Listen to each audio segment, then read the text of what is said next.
হাওড়ার খবরে প্রথমে নজর রাখতে হবে, তার কারণ হাওড়ায় আপনারা জানেন গতকাল থেকে হাওড়া পুরসভার বিস্তীর্ণ এলাকায় জল বন্ধ, জল পাওয়া যাচ্ছে না। তার কারণ জলের পাইপলাইন ফেটেছে। কিভাবে ফেটেছে না, ডাম্পিং গ্রাউন্ডের আবর্জনার পাহাড় এসে ভেঙে পড়েছে, পাইপ ফেটে গিয়েছে। এবার দেখা যাচ্ছে বিভিন্ন জায়গায় ফাটল ধরে গেছে, রাস্তায় ফাটল ধরে গিয়েছে। রৌনক রয়েছেন আমার সঙ্গে। প্রথমে আগে সেই ছবি আপনাদের দেখাতে চাইবো। ফাটল ধরেছে বিভিন্ন জায়গায়, কোথায় কোথায় সেগুলো মানে ড্যামেজ কন্ট্রোলের জন্য বা সেগুলো মেরামতের জন্য কি ব্যবস্থা করা হচ্ছে? রৌনক, দেখো একেবারে এই যে হাওড়ার ৮ নম্বর ওয়ার্ডের ডাম্পিং গ্রাউন্ড, গতকাল ভোর রাতে এই ডাম্পিং গ্রাউন্ডের প্রেশারেই কিন্তু পাশেই যে পাইপলাইন, সেই পাইপলাইন ফেটে যায় এবং আজ সকাল থেকে তোমাকে দেখাবো যে বিস্তীর্ণ এলাকা জুড়ে এই ডাম্পিং গ্রাউন্ড কিন্তু ক্রমশ নিচের দিকে নেমে আসছে এবং তার জেরে কিন্তু একদিকে যেমন পাইপে ফাটল, পাশে তোমাকে দেখাবো অতনু ছবিটা, যে পাশে একটি পাম্পিং হাউস রয়েছে, সেই পাম্পিং হাউস কিন্তু ক্রমশ বসে যাচ্ছে এবং সেখানেও ফাটল দেখা যাচ্ছে এবং নিচের মাটি প্রেসারে কিন্তু ওপরের দিকে উঠে আসছে। আশেপাশে যে কটি জায়গা রয়েছে, দাসপাড়া থেকে শুরু করে ২ নম্বর লেন, প্রত্যেকটি জায়গায় বাড়িতে ইতিমধ্যে ফাটল লক্ষ্য করা হয়েছে এবং বিধায়কের তরফ থেকে এখানে প্রচার করা হয়েছে যে এই বাড়ি যত দ্রুত সম্ভব জায়গা ছেড়ে নিরাপদ স্থানে যাওয়ার জন্য। এবং যত সময় গড়াচ্ছে এই যে এলাকার যে মাটি ডাম্পিং গ্রাউন্ডে, সেই মাটি ক্রমশ তোমায় দেখাবো ওপরের দিকে উঠে আসছে, অর্থাৎ এই আবর্জনা স্তূপে যে গ্যাস উৎপন্ন হয় তার জেরেই কিন্তু এই সমস্যা দেখা দিচ্ছে এবং বিস্তীর্ণ এলাকা জুড়ে ফাটল। এবং তোমাকে এখনো দেখাবো যে পাশেই যে পাম্পিং হাউসটা রয়েছে, সেই পাম্পিং হাউসে কিন্তু একটা বড় ফাটল দেখা যাচ্ছে এবং ক্রমশ সবচেয়ে বড় কথা হলো যে পরিস্থিতি এমন, যারা দীর্ঘদিন এখানে বাস করছেন, হ্যাঁ, তাদের মধ্যে কোথাও একটা ভয় কাজ করছে। এবার তারা রীতিমতো টেনশনে রয়েছেন। একবার শোনা যাক কি বলছেন তারা। কি হচ্ছে স্যার আপনি জানি না, আমরা দেখো ওই নিচন দিয়ে ফাটছে। হ্যাঁ, ভয় তো অনেক লাগছে। বাচ্চাদেরকে নিয়ে আমরা কোথায় থাকবো? গরিব মানুষ কোথায় থাকবো আমরা? আজকে সকাল থেকে হঠাৎ দেখছি এইভাবে প্রত্যেকটা বাড়িতে প্রতিটা রাস্তায় এরকম খুলে যাচ্ছে, অটোমেটিক দিয়ে ফেটে যাচ্ছে দেয়াল। প্রচুর ভয় আছে, সারা রাত আমাকে ঘুমাতে পারিনি। এই এলাকার সমস্ত লোক ভয়তে আতঙ্কের মধ্যে রয়েছে।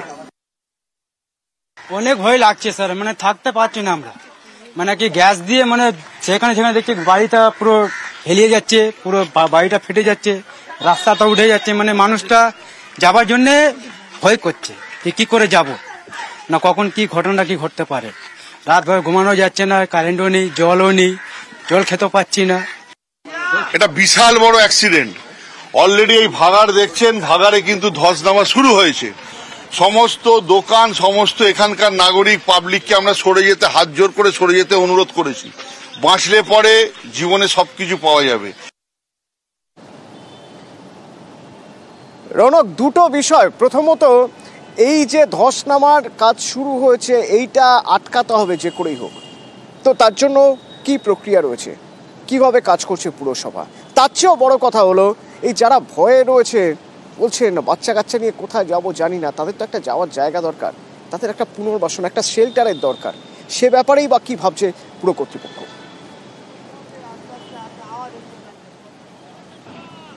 দেখো একেবারে ইতিমধ্যে ডিজাস্টার ম্যানেজমেন্টের যারা আধিকারিকরা তারা এখানে এসেছিলেন, ঘটনাস্থল পরিদর্শন করে গেছে। দমকল কর্মীরা রয়েছে, অর্থাৎ এই যেখানে ধস নামছে সেই জায়গাটা কোনোভাবে ঠেকানো যায় কিনা এবং আশেপাশের যাতে এলাকা এফেক্টেড যাতে না হয় সেই কারণে কিন্তু এখানে বেশ কয়েকটি আর্থ মুভার নিয়ে আসা হয়েছে, অর্থাৎ এই জায়গাটা ঠেকিয়ে রাখার একটা চেষ্টা করা হচ্ছে। অন্যদিকে এই ধসের জেরে ঠিক পাশেই যে পাড়াটি রয়েছে যারা এফেক্টেড, তাদেরকে ইতিমধ্যে নিরাপদ স্থানে সরিয়ে নিয়ে যাওয়ার জন্য বলা হয়েছে এবং তাদেরকে আশেপাশে স্কুল এবং যে কটি সেফ শেল্টার রয়েছে সেখানে কিন্তু আপাতত তাদের একটা পুনর্বাসন দেওয়ার চিন্তা ভাবনা করছে হাওড়া পৌরসভা। কারণ যে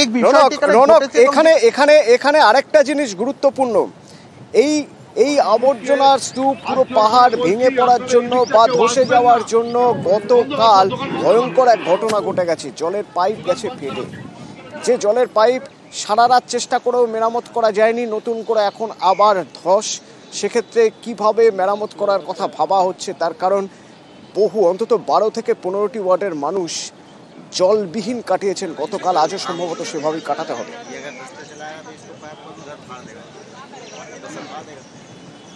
দেখো একেবারে শুধু আজও সম্ভবত নয়, যেটা জানা যাচ্ছে আগামী 24 ঘন্টাও কিন্তু এই পাইপলাইন মেরামতির কাজ সম্পন্ন হবে না। তোমায় দেখাবো ঠিক গতকাল যেখানে রিজয়েনিং করে পাইপলাইন মেরামতির কাজ করা হয়েছিল এবং এখনো কিন্তু ঠিক সেই জায়গাটাই আবার ধসের কারণে সেই জায়গাটি ফেটে গেছে। অর্থাৎ এই পাইপলাইন কিন্তু পুরোপুরিভাবে সরিয়ে নতুন পাইপলাইন লাগানো ছাড়া কিন্তু কোনোভাবে সম্ভব নয়, কারণ যে জায়গাটিতে এই পাইপলাইন রয়েছে তার পাশেই আবর্জনা স্তূপ এবং মাটি ক্রমশ ওপরের দিকে উঠে আসছে। সেক্ষেত্রে কিন্তু এইখানে এই পাইপলাইন রিজয়েনিং করে কোনো রকমভাবেই ধরে রাখা সম্ভব নয় এবং এই যে পুরো কাজটি যে গোটা প্রক্রিয়া, সেই প্রক্রিয়া কিন্তু যেটা জানা যাচ্ছে যে কম করে হলেও প্রায় 24 থেকে 48 ঘন্টা অর্থাৎ 2 দিন কিন্তু সময় লাগতে পারে গোটা এই পাইপলাইন সরিয়ে নতুন করে পাইপলাইন বানানোর জন্য। এবং যে জায়গাটি অত্যন্ত একদম রিস্ক জোনে রয়েছে এই পাইপলাইন, সেক্ষেত্রে পাশেই আবর্জনা স্তূপ। গতকাল যখন এখানে কাজ হয়েছিল প্রায় 60% কাজ কিন্তু এই পাইপলাইনের হয়ে গেছিল। তারপরে আর সকাল থেকে এই ফাটলের জেরে এবং মাটি যেহেতু উপরের দিকে উঠে আসছে, সেই পাইপলাইন কিন্তু আবারও ফেটে গেছে এবং এটাকে যখন এই মেরামতিতে টাইম তো লাগবেই, অন্তত পুরো কর্তৃপক্ষ তাই বলছেন। সঙ্গে থাকো রৌনক। কি হচ্ছে রাত্রে দেখি কাজ হয়েছে, বলছে মাটি নেমে নেমে পড়ে যাচ্ছে, পাইপ ঘুরে যাচ্ছে, রাখা যাচ্ছে না। এখন 1-2 দিন জলের সমস্যা থাকবে। রাত্রিবেলা কাজ হচ্ছিল কিন্তু এখন বন্ধ করে বলছে এখন আর কি করা যাবে। এখন ওখানে যে ব্লক করে জল দেওয়া যায় নাহলে কোনো চান্স নেই। কোনো সময় ট্যাঙ্কার দিয়েছে, কোনো জায়গায় ট্যাঙ্কার দিয়েছে, কোনো জায়গায় ট্যাঙ্কার দেয়নি। পরিস্থিতি তো খারাপের দিকেই আছে, খুব একটা ভালোর দিকে নেই। আর সময় লাগবে জল পাস হতে, তার সাথে সাথে দেখা যায় যেভাবে ধস নামছে, ফাটল ধরা দিচ্ছে, এটা আগামী দিনে খুব বাজে সিচুয়েশান পৌঁছাচ্ছে। জল স্বাভাবিক হতে এখনও 1 দিনের মতন লাগবে। কাজ বন্ধ হয়ে এই দিকটা দিয়ে কাজ করা যাচ্ছে না, বিকল্প পথ খোঁজা হচ্ছে, সেই পথে হাঁটা হবে। জলবিহীন একেবারে নয়, কিছুটা হলেও জলের সংস্থান হচ্ছে। অন্তত গতকাল থেকে আমরা যে ছবি দেখছি তাতে দেখছি যে পুরসভা জলের ট্যাঙ্ক পাঠিয়ে, জলের গাড়ি পাঠিয়ে জলের ব্যবস্থা করছে। সেখানে লম্বা লাইন, মানুষ লাইন দিয়ে জল নিচ্ছেন। যতটুকু প্রয়োজন ততটুকুই বা তার চেয়েও কম হয়তো পাচ্ছেন, কোনো মতে কাজ চালিয়ে নিচ্ছেন, কিন্তু এটাই তো যথেষ্ট নয়। রৌনক, এক জরুরি পরিস্থিতি, এই জরুরি পরিস্থিতি সামাল দেওয়ার জন্য যে পরিমাণ জলের গাড়ি প্রয়োজন বা যে পরিমাণ জল সরবরাহ প্রয়োজন, পুরসভা কি তা পারছে করতে?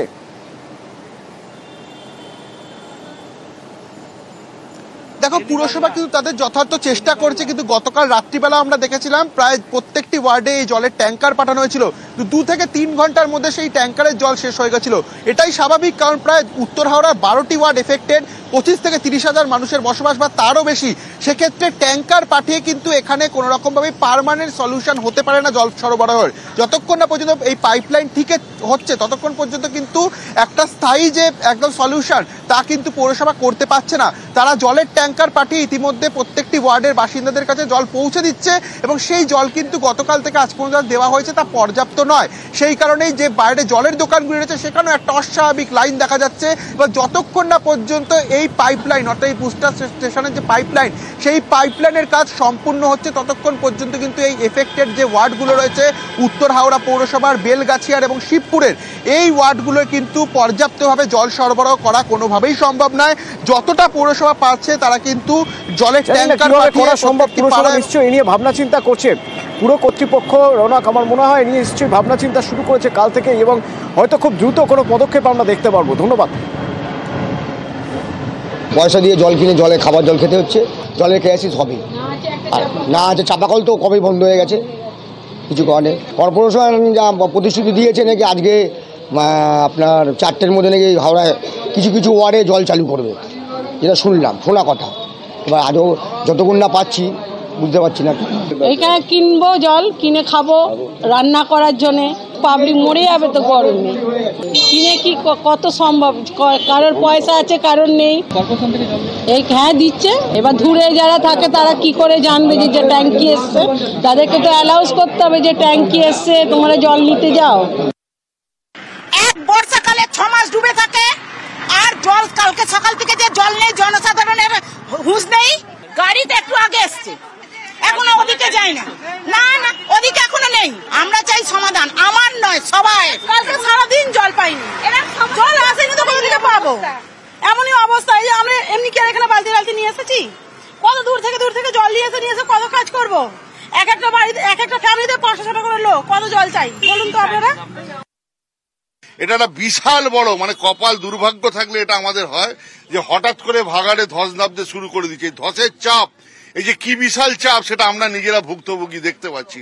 তাই আমরা এখন যত সম্ভব বাড়ি বাড়ি সমস্ত জায়গায় জল পৌঁছে দেওয়ার ব্যবস্থা করছি। ওয়াটার ট্যাঙ্ক দিয়ে HMC এবং KMC ক্যালকাটা কর্পোরেশন 3টে বাহিনী আমাদের নেমেছে।